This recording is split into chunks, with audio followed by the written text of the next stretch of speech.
From the studios of Foxborough Cable Access, located in the center of Foxborough, Massachusetts, you are watching Around Foxborough. Hello, and welcome to another edition of Around Foxborough, the show where we talk to the people and we learn about the places and things that make Foxborough the gem of Norfolk County. My name is Mark RIVARD, and I am pleased to have as my guest tonight, Susan GILLIS. Welcome, Sue. Hi, Mark. How are you? Good, thanks. Excellent. So, you've been a very busy woman lately. Yes, absolutely. So tell us a little about making masks to save lives. How did that come about? Wow. It seems like an eternity now, looking back when it actually started. Late March or so, watching the news, I saw other hospitals in other states were really pleading with the public for help because they were so low on PPEs and personal protective equipment, especially face masks. So they asked the public if they would sew face masks for them.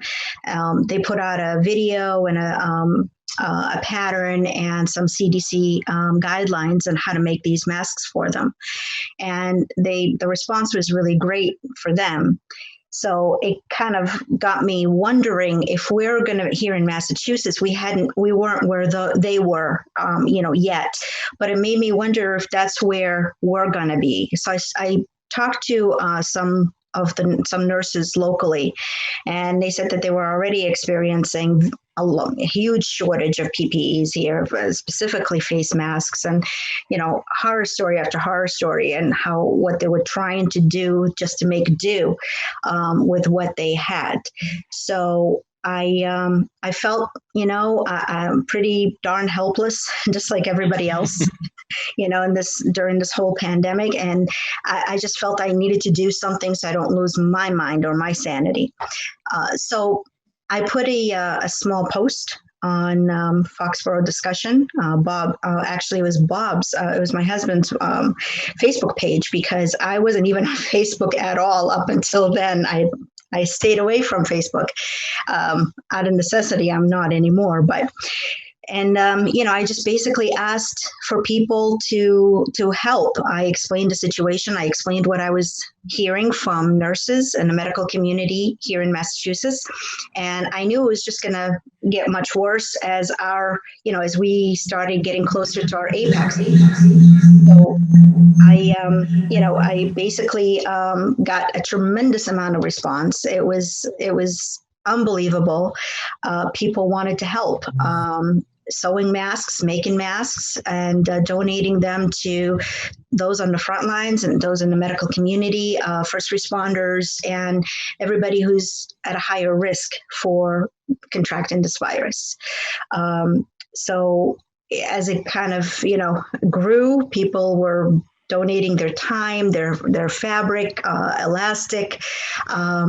We needed a place where we could kind of, gather, basically. So I had someone help me create a Facebook page for a group making masks to save lives. And as of right now, we have, I think, 175 members in that group. And it's just been wonderful. It really, this community never, ever ceases to amaze me. It's a wonderful place to be in any time, but especially in a crisis, people just jump right in to help. What can we do to help? And so it's just been fantastic. So that's a little bit of the history and how it started, and it just kind of took off from there. Yeah, it really snowballed from that one post to have 175 members and all these people donating and money, materials, sewing. I mean, how many people did you have sewing at one time? At the height, we had about 20, between 20 and 25 people that were sewing weekly. So it was really strong, initially. So yeah, it was great. It was great. It was nonstop, just moving material around. This one needs fabric today. This one needs elastic. So it's just picking up from here, dropping off there, and just making, collecting the masks. And, at the same time that this was happening, nurses and people, from medical facilities all over started also posting that they really need help. And it got, really, really dire for them. I mean, some of these, I should say most of the nurses, story after story, they were given one N95 mask and told that needed to last them for a week at sometimes. So you do 12 to 16 hour a day shift, and you have to, at the end, take that one mask and fold it and put it in a paper bag just so you can reuse it next time you come in for your next shift, and on and on and on. So, I mean, that's just beyond, ridiculously crazy. But the reason they were turning to face cloth masks, or cloth face masks, I should say, is just because they were wearing them right over their N95s. And that gave them an extra layer of protection. And it also helped preserve whatever integrity and efficacy might be lost on a daily basis, in these masks. So that, the need, the supply was never enough for the demand, ever. I mean, we could have sewn around the clock 24/7, and it still wouldn't have been enough. But, we as a small group, we did what we could. And grateful to say I haven't had to turn anybody away that has asked for a mask or needed any masks. Well, I'm sure the healthcare providers too, and all the people on the front lines, they could use those cloth masks too when they go home, because, Sure. they're exposed, or they may be exposed. Yep. You can't wear that N95 all over town all day, 24 hours a day, 7 days a No. week. You need something else. So I'm sure they really appreciated having those cloth masks, Right. as not only an extra, protection, but also to take home with them and wear Absolutely. when they go shopping, because they still have to go shopping and feed themselves and their Absolutely. families, et cetera, et cetera. Absolutely. Yeah. Absolutely. Yeah, it was, it's just, it's been an amazing experience. Some of the people that I've met, or friendships that I'm sure will last well after the pandemic has been, is history. I can only imagine a day when that may be. But, it's just the everybody, everybody had one common focus, one common goal, feeling really helpless and wanting to contribute in some way, wanting to feel like, even if it's just the tiniest bit, that you're doing something, you're doing good, focusing on something positive instead of just the news, which just is, horrible every minute of every day. I think that helped us. I know that for me, it was a lifesaver, because I was, if I stopped to think, about what's going on, I think I might hurt some brain cells.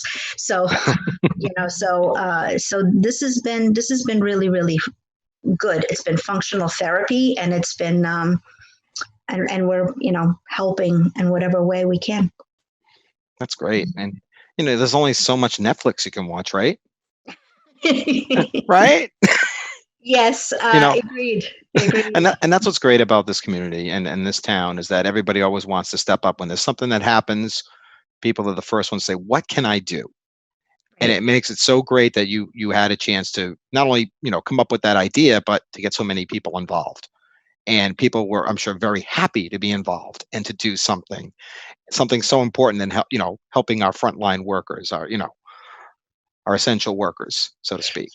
Absolutely. And when we started doing this, the idea of a cloth face mask really wasn't as out there. It was just it wasn't, the guidance at the time was, if you didn't have the virus, then you don't need a mask, which I think was wrong from the get-go, but that's my personal opinion. So, we didn't have to worry about the greater community. I mean, seniors and anybody with a compromised immune system or any health issues absolutely always needed a mask, always wanted a mask, and we helped those folks out. But I would say the general community, that need wasn't really there yet. So obviously all that changed when the governor issued his, you have to wear a mask if you go out shopping and people started to understand a little more the importance of wearing a face mask and the science behind it or the reasons behind it. And, so everybody now wants a face mask, which is, it's great. It's absolutely great. I wish I could knock on every single door and hand people a face mask. Every person should have a face mask. It's really important. Yeah, and they come in all shapes and sizes, all different varieties. I've seen some funny ones online. It's just amazing how creative people can be. Yes. And I know you said you made a lot of friends and, longtime friends doing this project, but how are you going to recognize them when they don't have their mask on anymore? Oh, I know. That's the problem. I ran into a friend of mine and we both had our masks. I'm like, hey, Ed. And he's looked at me. Oh, yeah. I know. Because I had that mask covering most of my face. And I know many people have said that I should probably have a mask that covers my entire face, but that's another story. All right. But I mean, it's really, it's simple to make. And it's not that expensive. How much do you think it takes to cost to make a mask? Besides all the hard work involved with the sewing and cutting and everything. There's really no hard work. If you have a sewing machine, you can make a mask. It's very, very simple. We followed the guidance of the video that I described, that hospital, it was a Deaconess hospital actually in a Midwest state. We've been following that guidance, with the one exception, and in the video, when you watch the video, you'll see that they don't really distinguish when they're making the mask, the two different sides. They make them the same color, the same fabric, and we were told we were making them that way initially, and then people in the healthcare system, they asked us, please don't do that, because we need to be able to know what side goes against the face at all times, especially if it's in a hurry. So just make them two different sides. So that's the only exception or the difference that we make stray from what that video shows. But on average, Mark, I mean, you can make a mask for nothing. If you just need to use 100% cotton, and it's really important to do that. Cotton is breathable. It's one of the most breathable fabrics out there. So, you want to be able to breathe. If you're going to be stuck in this thing, you want to be able to at least, have good airflow. And also, allergies. People might be allergic to any one type of fabric or, so cotton is safe. So if you have a 100% cotton bed sheet, you can use that. You don't need anything fancy. You need some, you need a sewing machine, you need some cotton, and you need some thread. Other than that, that's it. If you are just starting out, could take you about a half an hour to make one. People that have been, churning these things out, been making them in under 12 minutes. So that's, so it literally could cost you $0 or maybe $1. So it's not, it depends on what you use. You can spend a lot of money. You can get creative. My feeling about it is, it can be fashionable, but it's not a fashion statement. Use it for the intended purpose. You want to have some fun. If that's what's going to get you to use a mask, great, fine. But for the most part, if you want something simple to go out shopping, come home, wash it, dry it, and you're done, for next use, then just, make a simple one. There's all different, there's so many new videos out there and new patterns and people making them all kinds of wacky ways and good ways. you just, you don't have to follow this particular video that, that we follow, but just follow something that you feel you can produce a decent quality, make the pleats, just make something and wear it.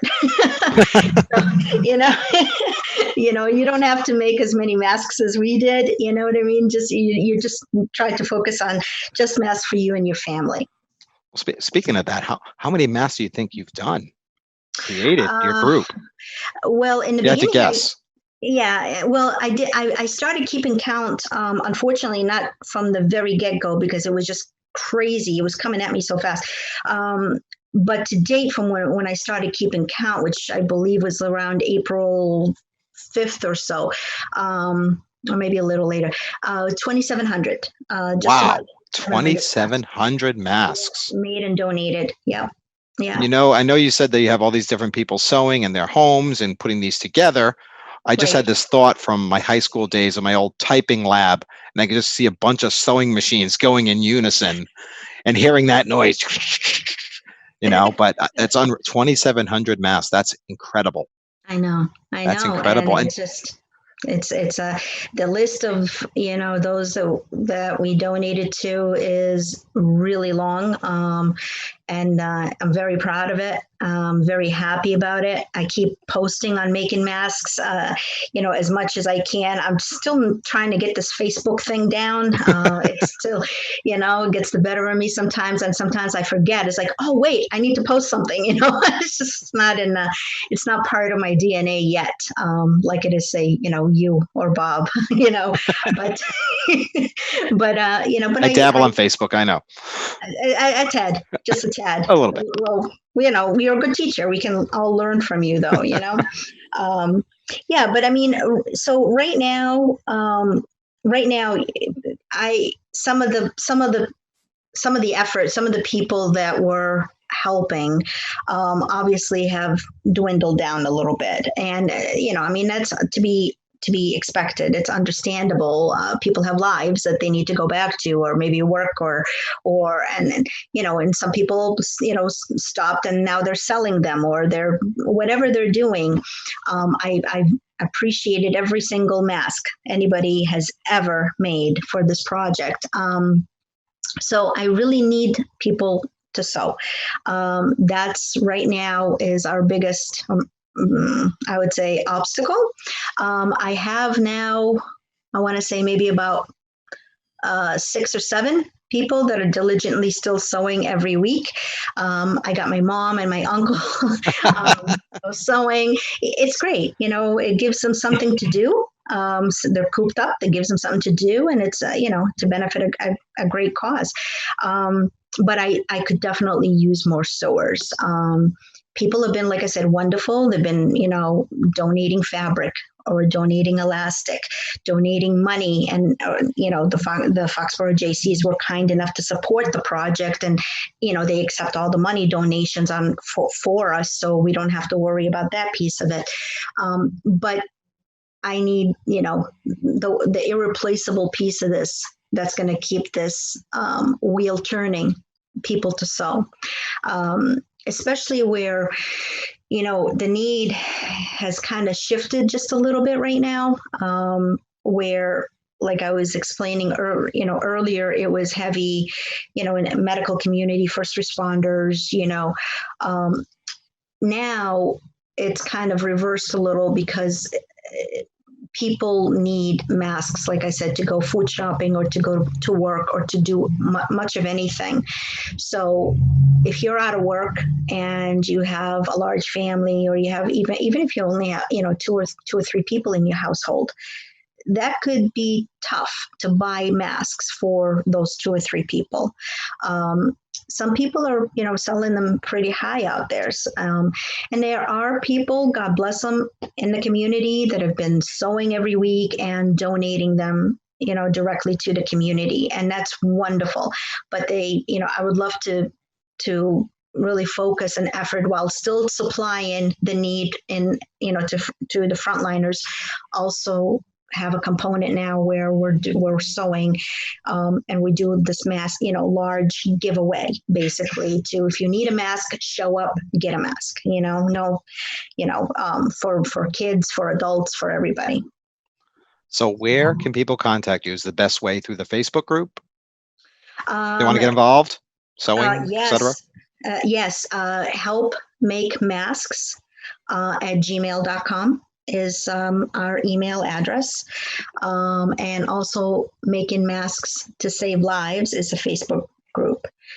So either one, they can private message me. They can, when we send out masks, every mask goes out with what I call an instruction sheet, and it has all that information on the bottom. It has the Gmail address. At one point, it actually all had my phone number, but I got smart and took that off. But yeah, so so we tend to, and like we were talking about people making their own. It's really, really, really simple. Like they can make them. Like I'll show you. Like I have, these ones obviously have elastic, and if you have elastic, you can use elastic. But like this was done by Deborah Wood, and she's been consistently awesome from the beginning.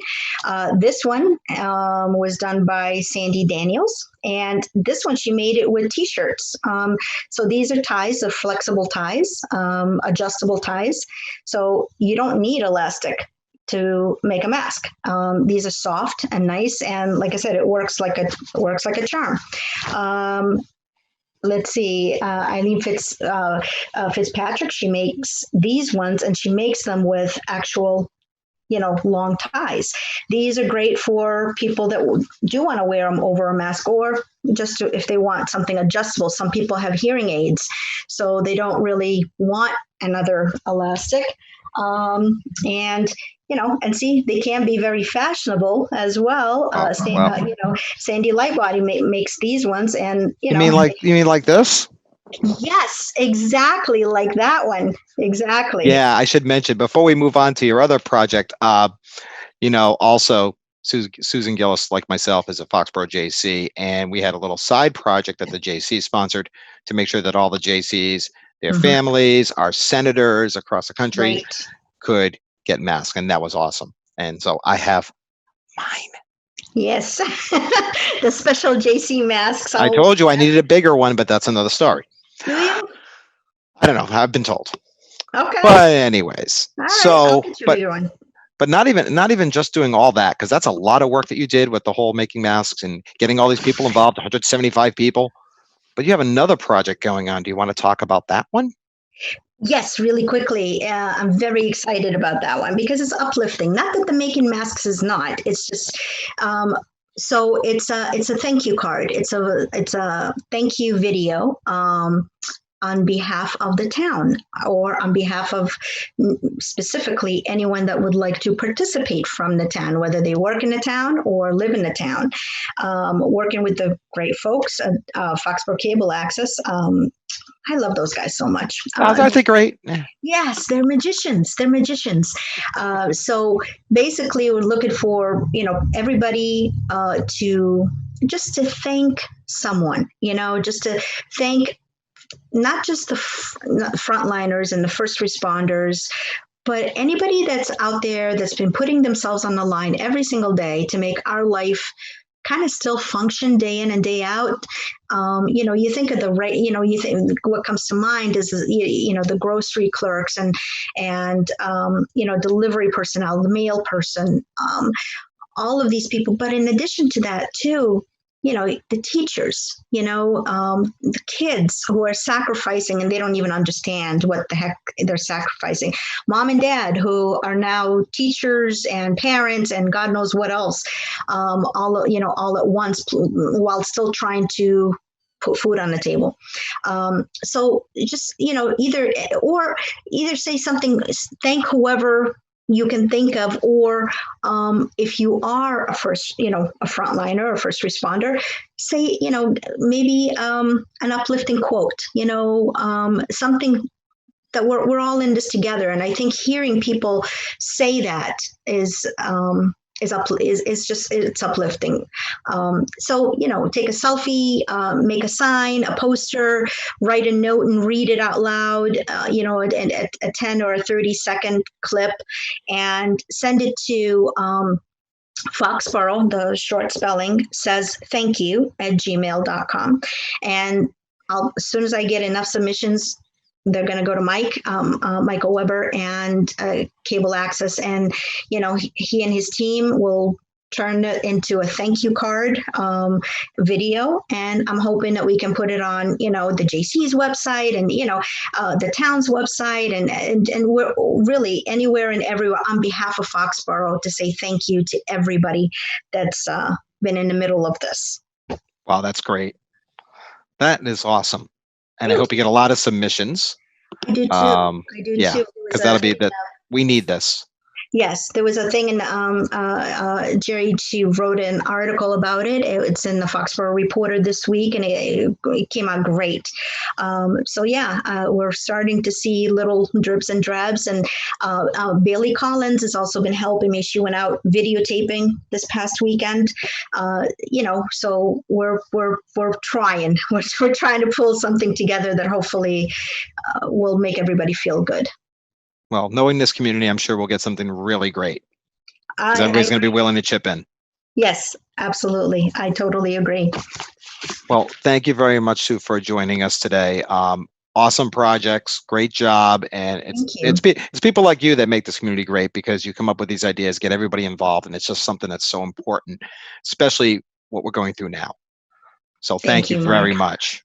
Thank you, Mark. I really appreciate it. Thank you for what you do as well. And, I'm very grateful to all of you over there. And, because you keep those cameras rolling and you keep people informed of what, town activity. And I'm very grateful to all of you too. So thank you. And that'll do it for Around Foxborough. Hope you have yourselves a great day.